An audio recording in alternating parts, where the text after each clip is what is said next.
चले भैया, क्या चल रहा था लास्ट लेक्चर में? कहीं ना कहीं फीमेल रिप्रोडक्टिव सिस्टम और मेल रिप्रोडक्टिव सिस्टम हो चुका था, और कहीं ना कहीं ऑफस्प्रिंग को भी बर्थ हमने करवा दिया था। दे क्या दिया था अपन थोड़ी देंगे यानी कि कहीं ना कहीं वो टॉपिक कंप्लीट कर चुका था। और अगर एग फर्टिलाइज नहीं होता है तो आगे की सिचुएशन क्या रहती है, वो भी सारी की सारी सिचुएशन डिस्कस कर ली थी। डन। अब जो रिप्रोडक्शन तो चलो टॉपिक तो हो गया, लेकिन अब उस समय ध्यान क्या रखना होता है, ऐसी क्या चीजें हैं जो अपार्ट फ्रॉम रिप्रोडक्शन हमें एक रिप्रोडक्टिव हेल्थ के बारे में भी ध्यान रखनी होती है। तो अगला जो आपका टॉपिक रहने वाला है उसका बच्चों मेन नाम क्या है आपका? Reproductive health. याद रह जाएगा आपको, रिप्रोडक्टिव हेल्थ। अब इस रिप्रोडक्टिव हेल्थ में देखो हमें क्या क्या पढ़ना होता है। अगर मैं ब्रीफिंग दूं पूरे के पूरे लेक्चर की, तो कहीं ना कहीं रिप्रोडक्टिव हेल्थ में हम ये पढ़ेंगे कि जब रिप्रोडक्शन के दौरान कुछ ऐसी बीमारियां होती, कुछ ऐसी डिजीज होती है जो कहीं ना कहीं किसी भी ह्यूमन बीइंग के अंदर हो सकती है। तो उन एसटीडीज के बारे में हम पढ़ेंगे कि कहीं ना कहीं कौन कौन सी ऐसी डिजीज है जिनके बारे में जो अपने यहाँ पर हो सकती है।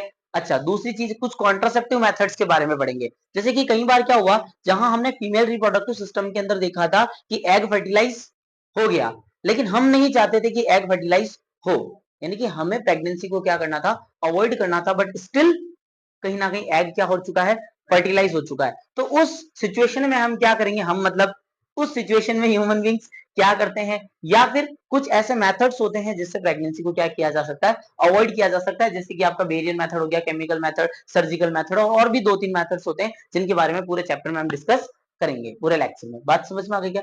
करूं स्टार्ट? तो सबसे जो पहला कंसेप्ट आता है कि सर रिप्रोडक्टिव हेल्थ के अंदर अगर सबसे इंपॉर्टेंट बात बच्चों है तो वो ये है कि रिप्रोडक्शन के दौरान कुछ ऐसी डिजीज होती है बच्चों जो कहीं ना कहीं किसी भी जो भी रिप्रोड्यूस कर रहा है, जहां पर भी fusion of male and female gamete हो रहा है, उस दौरान कहीं ना कहीं फिजिकल जब भी कोई इंटीमेट होता है तो उस ड्यूरेशन में ये जो कुछ डिजीज उस लिविंग ऑर्गेनिज्म के अंदर आ जाती है। और जो खास बात यह है कि इन बीमारियों का कोई इलाज नहीं है, यानी कि मृत्यु ही समाधान है। मतलब सीधी सीधी आदमी की डेथ होती है, इसका कोई इलाज नहीं है। आपने नाम सुना होगा एड्स के बारे में। एड्स के बारे में काफी टाइम पहले इसका बहुत सारा टीवी पर एड भी चलता था, एड्स का बहुत एड चलता था जब ये बीमारी थोड़ी सी क्या थी, अपर लेवल पर थी, अब इतनी नहीं है।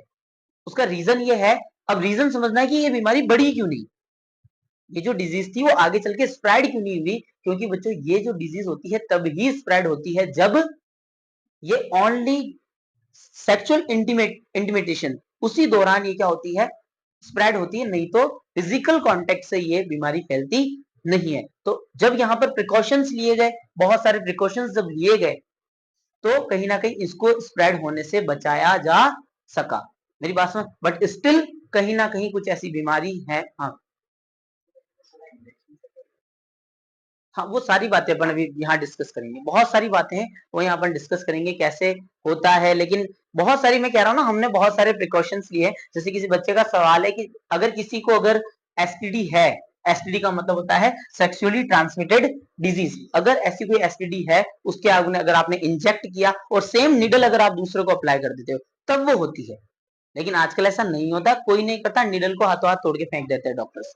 तो बात आ रही है यहाँ पर प्रिकॉशंस की। जब हमने प्रिकॉशंस लिए तो हमने लगभग लगभग एसटीडीज को क्या कर दिया, खारिज कर दिया। After all we are intelligent. बात समझ में आ गई क्या बच्चों? तो नेक्स्ट जो टॉपिक रहने वाला है वो आपका है एसटीडीज, यानी कि सेक्सुअली ट्रांसमिटेड डिजीज, यानी वो बीमारियां बच्चों जो ड्यूरिंग ड्यूरिंग सेक्स एक बॉडी से दूसरी बॉडी के अंदर ट्रांसफर हो जाती है। बात समझ में आ गई क्या? इलाज नहीं है, सबसे बड़ी दिक्कत की बात यह है, इलाज नहीं है, डिजीज कोई इलाज है, मृत्यु ही समाधान है, मतलब मौत है, सीधी डेथ, कोई इलाज नहीं है। और उसमें कुछ एग्जाम्पल बता देते हैं, जैसे कि अब ये बीमारियां दो तरीके से फैलती है, एक तो बच्चों बैक्टीरिया और एक आपके वायरसेस। बैक्टीरिया और वायरसेस, अगर वायरसेस की बात करूं तो वायरसेस से दो बीमारियां बनती है। कौन कौन सी? एक तो आपकी कौन सी, एक तो एड्स हो गई और एक कौन सी हो गई, वार्ड्स। ये पिक्चर आप देख रहे हो ना, तो इसी से आइडिया लगा लो कितनी खतरनाक होती होगी। ठीक है ना? अभी एड्स के बारे में तो अपन बहुत कुछ डिस्कस करेंगे, क्योंकि बहुत एक कॉमन प्रॉब्लम हुआ करती थी पहले कुछ समय पर। बात समझ में आ गई क्या? अगर बैक्टीरिया की बात करूं तो दो आपको नाम याद रखना है, गोनेरिया और सिप्लीज। अब कई बार एग्जाम में एमसीक्यू के अंदर भी पूछ लिया जाता है कि कौन सी ऐसी जो है वो बैक्टीरिया से बीमारी है, कौन सी है जो वायरस से फैलती है। तो आपको ध्यान रखना वायरस के अंदर दो एग्जाम्पल है, एड्स और वार्ड्स, और गोनोरिया और सिफिलिस, ये दो एग्जाम्पल आपको याद रखने हैं। याद रहेगा क्या? अब अगर अपन बात करें मेनली किसकी बच्चों, एड्स की, तो कई बार एग्जाम में एड्स की फुल फॉर्म पूछ ली जाती है। क्या पूछ ली जाती है? एड्स की फुल फॉर्म, यानी एड्स का पूरा नाम पूछ लिया जाता है। तो मोस्ट कॉमन क्वेश्चन है हर एक एग्जाम में। तो इसका जो पूरा नाम होता है वो होता है acquired immuno deficiency syndrome. Acquired immuno deficiency syndrome. अब इसके नाम से ही पता चल रहा है कि कहीं ना कहीं ये हमारे इम्यून सिस्टम को क्या कर देता है, खत्म कर देता है।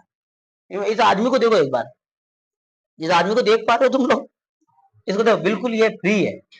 मेरी बात समझ गए? बिल्कुल ये क्या है बच्चों, फ्री है। फ्री का मतलब हो गया कि जब किसी कोई भी अगर एड्स से ग्रसित होता है तो बेटा उसका इम्यून सिस्टम इतना कमजोर हो जाता है, इतना कमजोर हो जाता है कि धीरे धीरे धीरे धीरे मसल का लॉस होने लगता है। मसल्स तो बॉडी में बचती नहीं है, सिवाय स्केलेटल के और चमड़ी के कुछ नहीं बचता। यानी मांस भी धीरे धीरे, यानी कि जो मसल है वो खत्म होगा, फैट खत्म हो जाएगा, जो मांस जिसको अपन नॉर्मली अपनी लोकल लैंग्वेज में बोल देते हैं, तो वो भी धीरे धीरे खत्म। ये देखो आदमी की पसलियां गिन सकते हो आप, है ना, कितनी अंदर बाहर से पसलियां गिनी जा सकती है। बात समझ में आ गई क्या? तो इसके अपन मार भी नहीं सकते, ठीक है ना। मेरी बात समझ में आ गई क्या? तो ऐसी हालत हो जाती है जब एड्स जैसी सिचुएशन आती है। और भी बहुत सारे एग्जांपल देखें, लेकिन मेनली अपन किसको डिस्कस करते हैं, एड्स को। तो एड्स का पूरा नाम याद रह जाएगा। अच्छा, इसी का एक और नाम होता है एचआईवी एड्स। इसका पूरा नाम होता है एचआईवी एड्स। अब एचआईवी का भी पूरा नाम पूछा जाता है, एचआईवी का पूरा नाम क्या होता है? तो इसका नाम होता है, एच का मतलब ह्यूमन, वही इम्यूनो डेफिशिएंसी वायरस। अरे नालायक बच्चों, ह्यूमन इम्यूनो डेफिशिएंसी वायरस, पूरा लिख नहीं रहा हूं, समझ में आ गई क्या मेरी बात? Human immuno deficiency virus. और अगर एड्स का पूरा नाम पूछूं तो एक्वायर्ड इम्यूनो डेफिशिएंसी सिंड्रोम। याद रह जाएगा। एचआईवी एड्स पूरा नाम है, ये तो वायरस हो गया, इसका पूरा नाम। बात समझ में आ गई क्या? याद रह जाएगा आपको। तो ये बच्चों कुछ ऐसी बीमारियां होती हैं जिनका कोई इलाज नहीं है। तो अब सर क्या करें, इन बीमारियों से रोके कैसे? रोके, सावधानी लो, प्रिकॉशंस लो। प्रिकॉशंस लिया जाए, क्यों? क्योंकि बच्चों ये जो डिजीज होती है ये कब स्प्रेड होती है? एक लिविंग ऑर्गेनिज्म, लिविंग तो नहीं बोलूंगा, एक ह्यूमन बीइंग से दूसरे ह्यूमन बीइंग में कब जाएगी?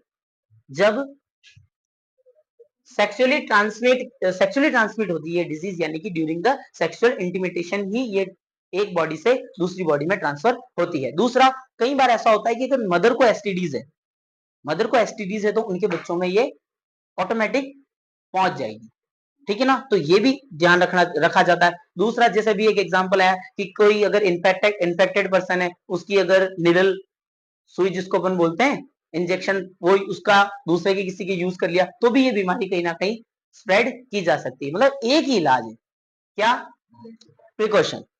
प्रिकॉशंस लो और बचो इनसे। और हो गई अगर एक बार तो फ्री।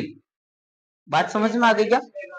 चलिए बच्चों, तो ये कुछ एसटीडीज होती है, नाम याद रखना आपको। चल सकता हूं आगे। अब नेक्स्ट टॉपिक देखो कि अगर अपन वायरस, इसके अपार्ट अगर मैं बात करूं तो बच्चों फिर अपन कुछ डिस्कस करेंगे, कुछ कॉन्ट्रासेप्टिव मेथड्स। अब सर ये कॉन्ट्रासेप्टिव मेथड्स क्या होते हैं बच्चों? कई बार क्या होता है, फर्टिलाइजेशन हो रहा है, हमने रिप्रोडक्शन पढ़ के आए, हम फीमेल रिप्रोडक्टिव सिस्टम पढ़ कर आए हैं कि एग का फ्यूजन होता है स्पर्म सेल्स के साथ। अरे मेरी बात समझ, एग का फ्यूजन किसके साथ होता है? Sperm cell. क्या मतलब मेन जो है वो रिप्रोडक्शन है क्या? मतलब मेन ऑफस्प्रिंग बनना क्या है?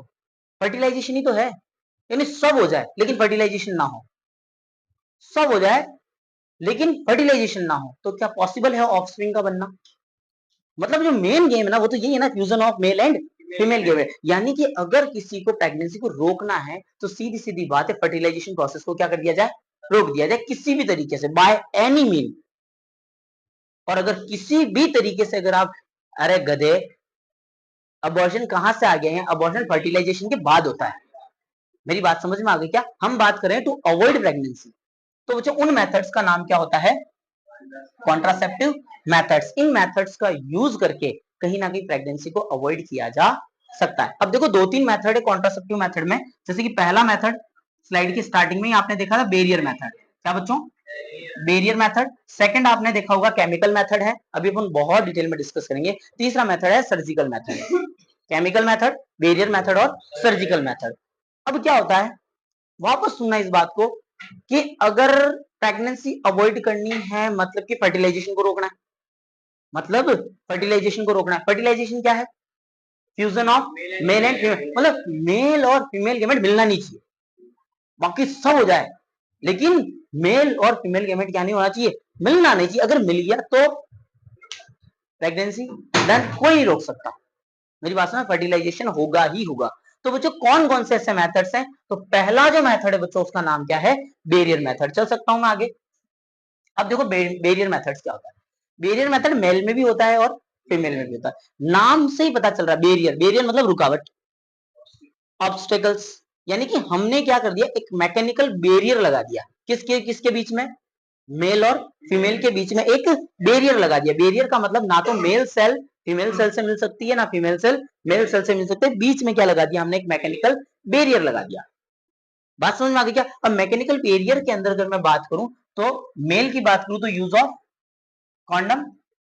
बात समझ में? इसका यूज करके एक मैकेनिकल बैरियर लगा दिया जाता है जिससे कहीं ना कहीं फ्यूजन ऑफ मेल और फीमेल गैमेट को रोका जा सकता है। अगर आप इसका यूज करोगे तो दो फायदे हैं। क्या? एक तो प्रेगनेंसी को अवॉइड किया जा सकता है और दूसरा एसटीडीज से बचा जा सकता है। एसटीडीज जिसका अभी अपन ने जिक्र किया, तो उससे सेक्सुअली ट्रांसमिटेड डिजीज से भी इसको रोका जा सकता है। तो दो क्रम बता दिए। और फीमेल में भी बच्चों होता है लेकिन जनरली यूज नहीं होता है, लेकिन फीमेल के अंदर भी एक बैरियर मेथड यूज होता है जहां पर इसको वेजाइना के अंदर इंसर्ट कर दिया जाता है, which prevent the entry of sperms. Sperm cells की प्रिवेंट एंट्री को क्या कर देता है? प्रिवेंट। अब एग तो है लेकिन अंदर सेल्स नहीं जा पाएगी और फ्यूजन होगा नहीं। यार भाई या तो तू रुक जा या तू रुक जा, या तो एग सेल रुक जाए और या स्पर्म सेल्स रुक जाए। अब स्पर्म सेल्स तो चलो अपने कंट्रोल में रोकना, लेकिन एग सेल अपने कंट्रोल में थोड़ी है, तो रोकना किसको पड़ेगा? स्पर्म सेल्स को रोकना पड़ेगा। अच्छा, हमेशा एक चीज ध्यान रखना, जब भी मोबाइल सेल की बात होती है ना बेटा, मोबाइल मतलब वो मोबाइल का मतलब जो मूव कर सके, ठीक है ना? तो मोबाइल का मतलब जो मूव कर सके, तो ये हमेशा मेल सेल ही मूव करेगी बच्चों। आपने देखा होगा पोलन ग्रेन के अंदर भी ओवरी नहीं वो आया, पोलन ग्रेन ही उड़ता उड़ता आया स्टिग्मा पे। मेरी बात समझ में आ गई क्या? तो फीमेल सेल कभी भी मूव नहीं करती, सेल हमेशा कौन सी मूव करेगी? मेल सेल ही मूव करेगी। याद रह जाएगा।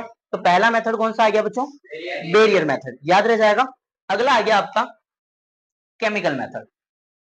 अब केमिकल मेथड जो है वो जनरली वुमेन द्वारा यूज किया जाता है, फीमेल द्वारा यूज किया जाता है।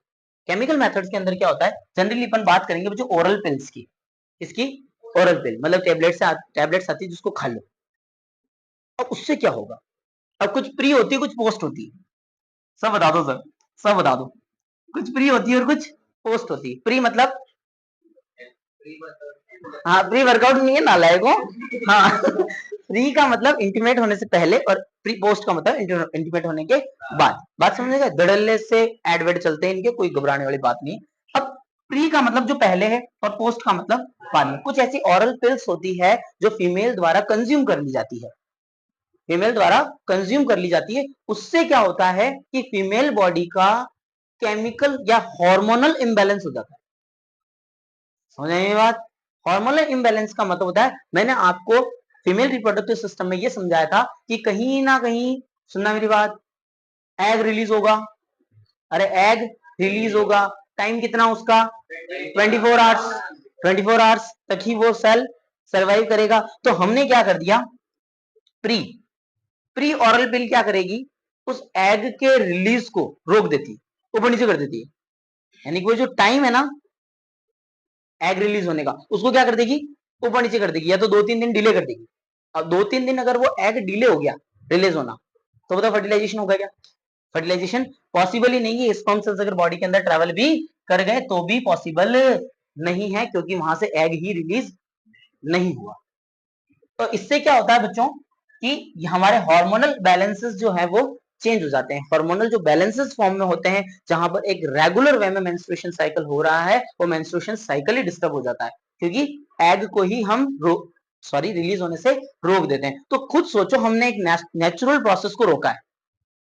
स्पर्म सेल्स को रोकना नेचुरल प्रोसेस नहीं है।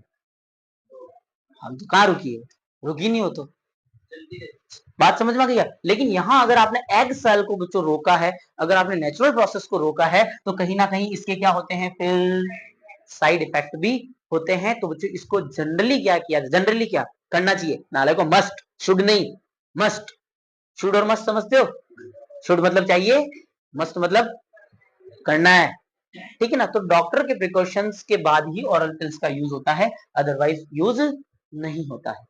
कुछ ऐसी होती है बच्चों जो पोस्ट में भी ली जाती है, जैसे कि एक नाम सुना होगा आपने, अनवांटेड 72।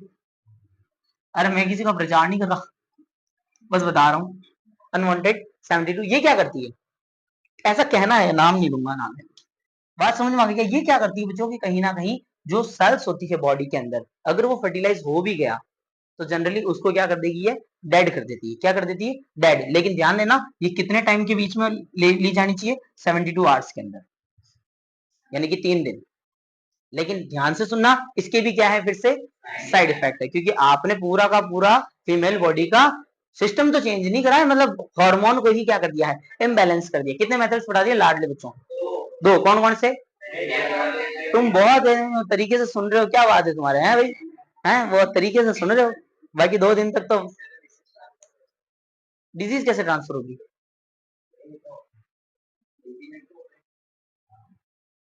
वो तो एसटीडी में पढ़ा दिया ना।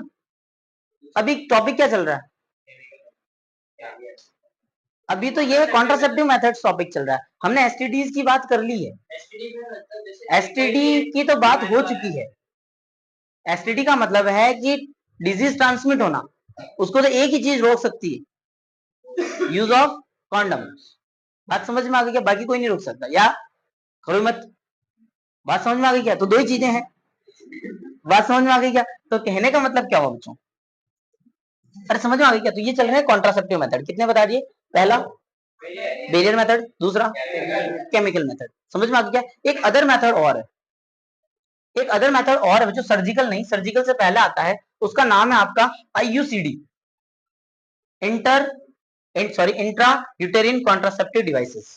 ये कुछ ऐसे डिवाइसेस होते हैं जिसको क्या कर दिया जाता है, फीमेल बॉडी के अंदर इंसर्ट कर दिया जाता है, फीमेल बॉडी के अंदर क्या कर दिया जाता है, इंसर्ट कर दिया जाता है। और इंसर्ट करने के बाद क्या होगा कि ये उस स्पर्म सेल्स को आगे बढ़ने से रोक देती है। बेस्ट एग्जांपल आपको याद रखना है, कॉपर टी। एनसीईआरटी में जहां पर रिप्रोडक्टिव हेल्थ का जो टॉपिक है, उसके राइट हैंड साइड में जो पेज है, उसमें दूसरे तीसरे पैराग्राफ में ये चीज लिखी हुई है, कॉपर टी।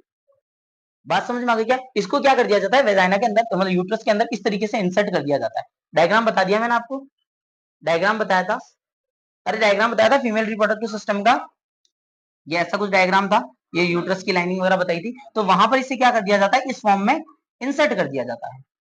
अब जब इस फॉर्म में इसको इंसर्ट कर दिया जाता है, तो उसके बाद स्पर्म सेल्स जो है वो फैलोपियन ट्यूब के अंदर मूव नहीं कर सकते। अरे ये फैलोपियन ट्यूब के अंदर मूव नहीं कर सकते स्पर्म सेल्स, ये वहीं पर क्या हो जाती है, डेड हो जाती है। और बताओ फर्टिलाइजेशन कहाँ होता है,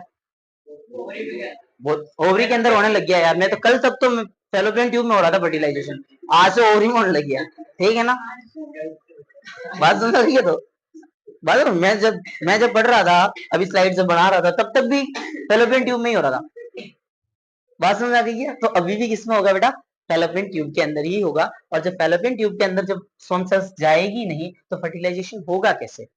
तो एक आपको इसको एक्स्ट्रा में याद रखना है, बाकी इतना कुछ नहीं है। जनरली अगर मैं इसको पढ़ाऊं ना, अगर मैं इसका क्लासिफिकेशन करूं, उसको बेरियर मेथड के अंदर भी यूज किया जा सकता है। और इसका एग्जाम्पल किस में आ सकता है, बेरियर मेथड में भी आ सकता है, तभी तो इसको मैंने किसमें लिखवाया, अदर में। अब चाहे तो हम इसको किसके अंदर ले सकते हैं, बेरियर मेथड के अंदर भी ले सकते हैं, क्योंकि लेकिन ये क्या है, एक डिवाइस है, तो थोड़ी इज्जत दें इन्हें, क्या दे, इज्जत अलग से बढ़ाया जाए। आईयूसीडी, हाँ, एक टी टाइप का स्ट्रक्चर होता है, ये जो ना हथौड़ी नहीं है, ये कॉपर टी है बेटा। हाँ, वो वजन की हथौड़ी है सर, हाँ हथौड़ी नहीं है, कॉपर टी है। मेरी बात समझ में आ गई क्या, बहुत फाइन होती है, थ्रेड लाइक इस टाइप से। बात समझ में आ गई क्या, अगर चाहिए तो इसकी वीडियो भेज दूंगा, ठीक है ना। हाँ, क्या काम है ये देख लेना तुम्हारा, ये नहीं देखो कॉपर हथौड़ी नहीं है ना बेटा। चल सकते हैं आगे, कितने मेथड, बेरियर, अरे कौन कौन से पढ़ा है, बेरियर पढ़ा है, केमिकल पढ़ा है, और आई, हाँ ये अदर में चल गए, ठीक है ना, चल सकता हूँ। और last surgical method, surgical method. अब सर्जिकल मेथड के अंदर क्या होता है, किसी बच्चे ने बोला सर अबॉर्शन, तो अबॉर्शन में आपको अभी भी बता रहा हूं कि वो प्रेगनेंसी के बाद की बात है, फर्टिलाइजेशन के बाद की बात है।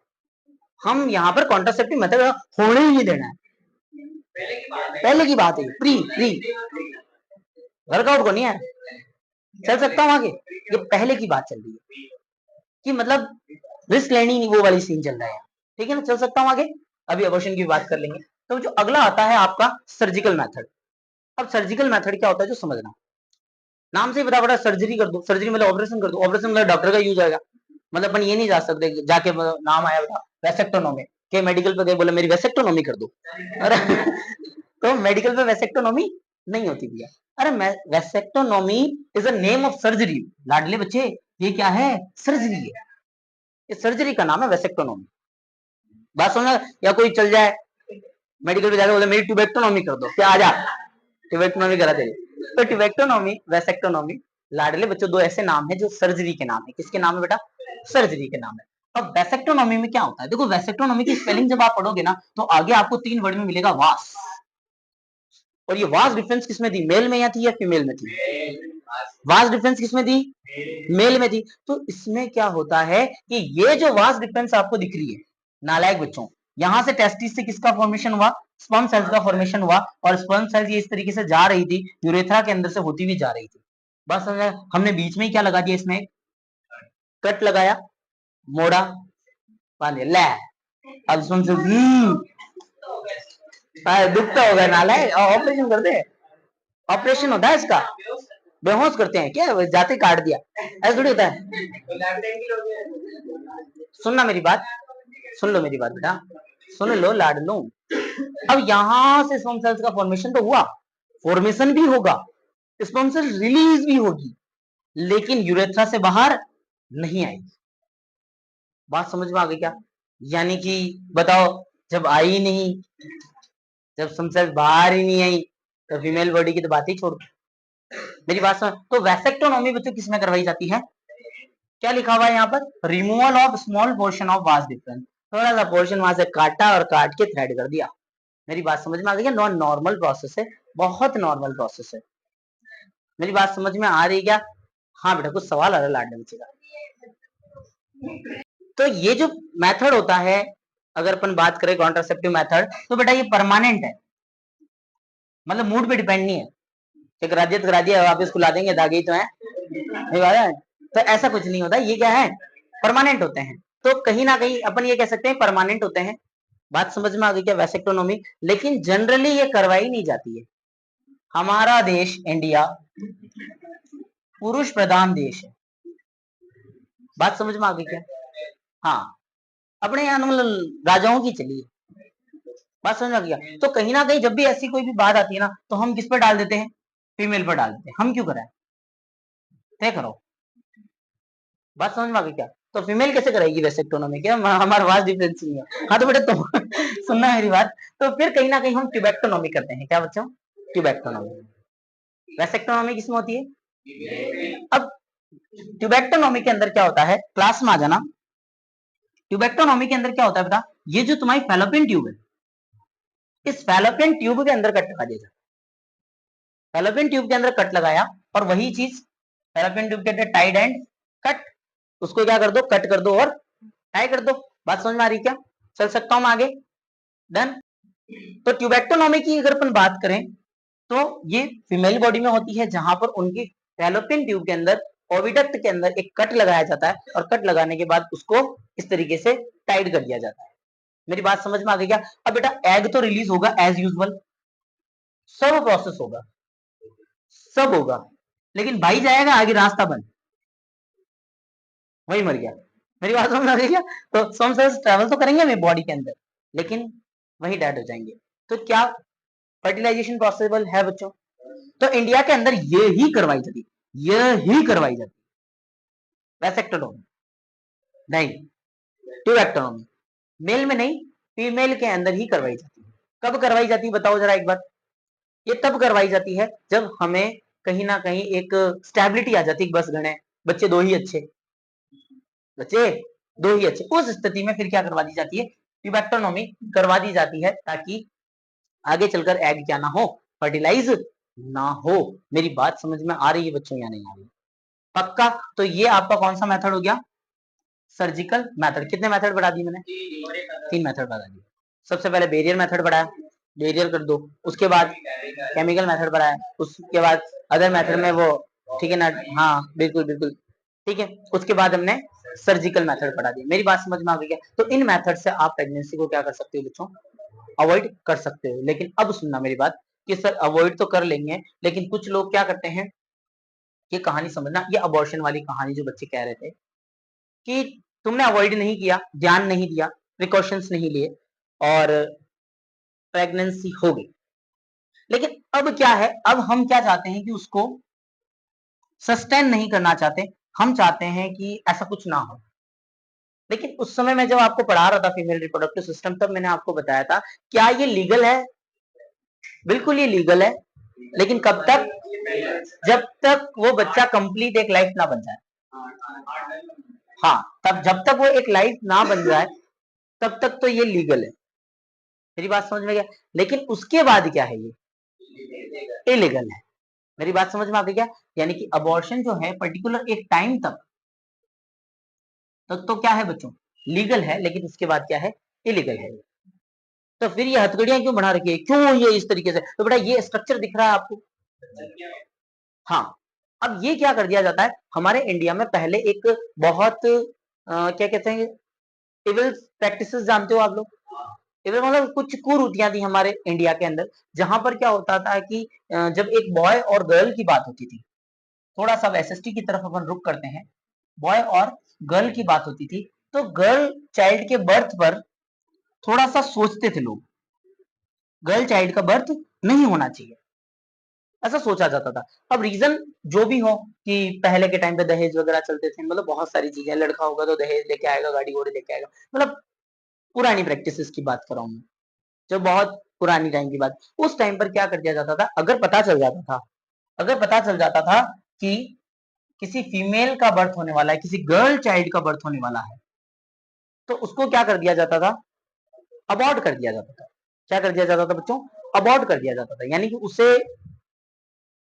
आने से पहले ही रोक दिया जाता था, मार दिया जाता था, जिसको अपन जनरली क्या बोलते हैं हिंदी में भ्रूण हत्या बोलते हैं। भ्रूण हत्या यानी कि उसको यूट्रस के अंदर ही मार दिया। अब ये प्रैक्टिसेस जब इंडिया में बढ़ने लगी, तो जाहिर सी बात है कि जो लड़कों का नंबर बढ़ने लगा और फीमेल का नंबर घटने लगा, तो इससे हमारे इंडिया का सेक्स रेशियो बिल्कुल डिस्टर्ब हो गया। और छोरियां है ही नहीं, शादी कैसे करें? लड़कियां है ही नहीं। अब आप सोचो एक आदमी मर जाने से क्या होता है? नहीं, बहुत फर्क पड़ता है। मेरी बात समझ में आ गई? तो धीरे धीरे इंडिया का जो सेक्स रेशियो है वो घटने लगा और लड़कियां मिलती है, और आज भी दिक्कत है, आज भी दिक्कत है। केरला के अंदर अगर अपन बात करें तो कहीं ना कहीं ये अच्छा है, जहां गर्ल्स ज्यादा है बॉयज के कंपेरेटिवली। लेकिन अगर ओवरऑल इंडिया की अगर मैं बात करूं तो सेक्स रेशियो पूरा का पूरा क्या है बच्चों? डाउन है। और हमारे राजस्थान जैसे की अगर मैं बात कर लूं तो वहां पर तो और ज्यादा डाउन है। बात समझ में आ गई क्या? कि इविल प्रैक्टिसेस में हम बहुत आगे रहते हैं। हमारा कोई अंधविश्वासी करनी है, मतलब जोरदार चीज, हम सबसे पहले आगे, हम सबसे पहले हाथ लगाते हैं इंडिया में। इंडिया से ऊपर से वाल लगाई जाएगी, लो हाँ कौन आ रहा है अंधविश्वास, हम क्या, हाँ आ रहे हैं हमारे। हरियाणा में भी ये चीज है, अपन पर्टिकुलर किसी स्टेट का नाम नहीं लेंगे, लेकिन फिर भी इंडिया के ओवरऑल इंडिया के अंदर ये प्रैक्टिसेस देखी जाती थी, जिसकी वजह से फिर गवर्नमेंट ने क्या किया कि एक नियम बनाया, कानून बनाया कि अगर सबसे पहले तो प्री जेंडर टेस्ट बंद कर दिया गया। प्री जेंडर टेस्ट समझते हो? मतलब आपको जेंडर का पता नहीं चलता है कि बॉय है या गर्ल है, बॉय है या गर्ल है। अगर किसी डॉक्टर ने बता दिया तो सीधा उस पर केस बनता है। किस पर केस बनेगा? डॉक्टर के ऊपर, अगर वो बना, और साथ में तो जो करवा रहा है उस पर तो बनता ही। तो प्री जेंडर टेस्ट इंडिया में क्यों नहीं है? सिर्फ यही एक रीजन है। अगर ऐसा कोई बंदा कर देता है, फिर एक तो वो 3 महीने बाद वाला अबॉर्ट, और या फिर अगर कोई भी अगर जेंडर टेस्ट करवा देता है बच्चों, तो जेंडर टेस्ट करवाने के लिए फिर ये दिख रही है हथकड़ियां तुम्हें, तो बेटा इसका मतलब है लॉ बहुत ज्यादा टाइट है और आपको क्या कर दिया जाएगा? सीधा सीधा जेल में डाल दिया जाएगा। मेरी बातें तुम्हारे समझ में आ रही कि नहीं आ रही? अरे चल सकता हूं मैं आगे? तो अबॉर्शन वाली स्थिति ये है, ठीक है ना, जहां पर एक पर्टिकुलर टाइम तक अबॉर्शन लीगल है, उसके बाद इलीगल है। कब तक इलीगल है?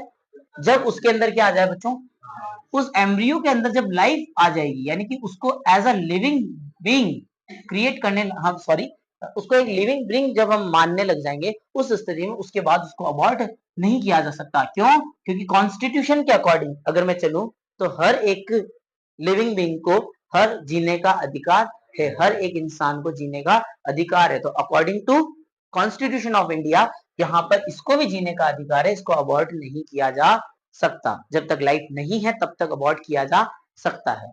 मेरी बात समझ में आ गई क्या? चल सकता हूं मैं आगे। तो ये था बच्चों आपका कंप्लीट चैप्टर, जहां पर अपन ने सारी की सारी डिटेलिंग सीख ली। डन? चले, तो अब नेक्स्ट लेक्चर में देख लेंगे कि क्या पढ़ना है, यानी मेटल नॉन मेटल का सोचेंगे। चले बच्चों, ओके।